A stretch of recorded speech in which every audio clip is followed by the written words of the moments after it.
Isang mapagpalang araw po sa ating lahat. Ako po si Charles at welcome po sa aking daily devotion. Sa araw na ito, magkakaroon tayo ng panibagong series na Emmanuel, God with us. The Coming Prince. So, verse natin ngayon ay Isaiah chapter 9 verse 6 to 7. Medyo mahaba yung verse ngayon, pero yung itong verse na ito ay umiikot ito doon sa pangako ni Prophet Isaiah na may isisilang, na merong darating or merong ipapanganak na tagapagligtas or magiging hari natin, no? Sinasabi dito na mula sa angkan ni Haring David, may ipapanganak na hari ng mga hari, parang gano'n. So umiikot yung verse na ito sa birth, kumbaga sa prophecy na ni Jesus. So sa unang katuruan, punta tayo, sabi rito, the government of Christ began at His birth. So pagkasilang pa lang ni Kristo, ito na yung, kumbaga, hari na siya. Kumbaga, dito na nagsimula yung pagiging hari niya or pagiging king natin, no? Na sinasabi rito na hindi na kailangan pang mamatay ni Kristo bago siya tawaging hari. Hindi na kailangan pang gumawa ng maraming himala si Kristo para masabi or para mapatunayan na siya ay Diyos or na siya ay hari natin, na pagkasilang pa lamang niya, siya na ang hari natin. Pagkasilang pa lamang niya ay hari na siya ng lahat ng tao, hari na siya ng buong mundo. So sa ikalawang teaching, ang sabi dito, the government of Christ increases worldwide.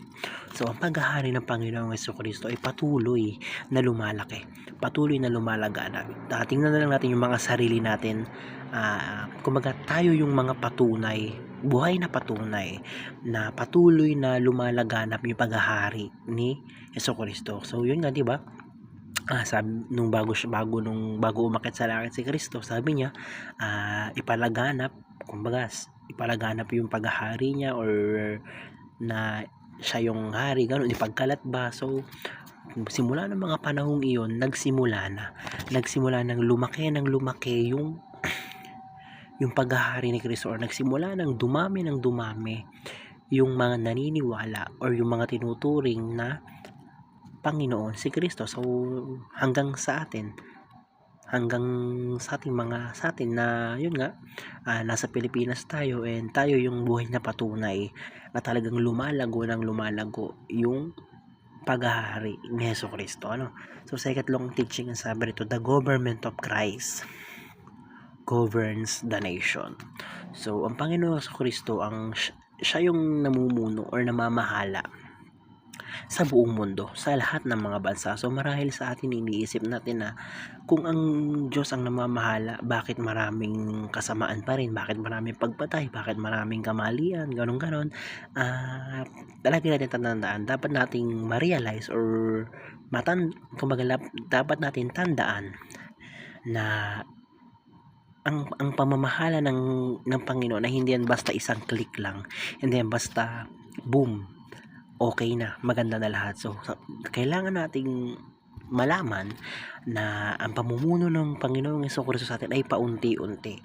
Sinasabi rito na para siyang isang maliit na butil na tumutubo, maliit na buto na tumutubo, na yun nga, na hindi siya basta-basta, no? So patuloy na binabago or patuloy na unti-unti na pinamumunuan ng Panginoon Jesucristo ang ating mga bansa. And pagdating ng panahon, darating ang panahon na talagang lahat ng bansa or buong mundo sa earth, sa mundo natin, ay talagang magiging tagasunod niya.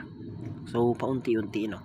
So sa application, punta tayo, paano ba natin ito may a-apply sa ating mga buhay? Sabi dito, put your hope in Christ in expanding influence. So kailangan natin magtiwala. Yun nga, tulad ng sabi ko kanina, kailangan natin magtiwala na balang araw, although ngayon marami pang kasamaan, marami pang mga tiwali or pagkakamali, marami pang mali sa mundo natin, pero darating ang panahon na talagang lahat ng mundo ay magiging tagasunod ni Kristo. Lahat ng tao ay magiging mabuti. So, kailangan lang natin gawin ay put your hope. Kailangan nating kailangan natin magtiwala sa Kanya. Ano? So, sa ikalawang application na sabi rito, embrace a positive perspective in the future. So, kailangan positive tayo lagi. So, kailangan hindi tayo nagkakaroon ng pangamba sa buhay na wag tayong maging negative na palala ng palala yung mangyayari sa atin, palala ng palala mangyayari sa mga tao, sa bansa, ganun. So, kailangan nating maging positive ba na ilagay natin sa utak natin na balang araw nga ay magiging mabuti yung mundo natin, magiging payapa yung mundo natin paunti-unti. So, magkaroon tayo ng positive mindset ba. So, sa ikatlong application, ang sabi nito, pray and make difference. So, yun nga, dahil tayo ay tagasunod na ni Kristo, tayo ay disciple na ng Panginoong Kristo, magsimula sa atin. Sa atin dapat magsimula. Kumbaga, tayo yung gumawa, tumulong tayo na gawing mabuti or gawing perfectong mundo natin, na ikaw na mismo na nakakilala kay Kristo, sa'yo tumulong ka, sa'yo na mismo magsimula, gumawa ka ng kabutihan sa mundo. Wag kang maging literal na wag kang maging masama, ganon. Kapwa mo, patuloy mong sundin ng Panginoon, ganon. So, yun lamang, napakarami kong natutunan sa araw na ito. Maraming salamat. Glory to God.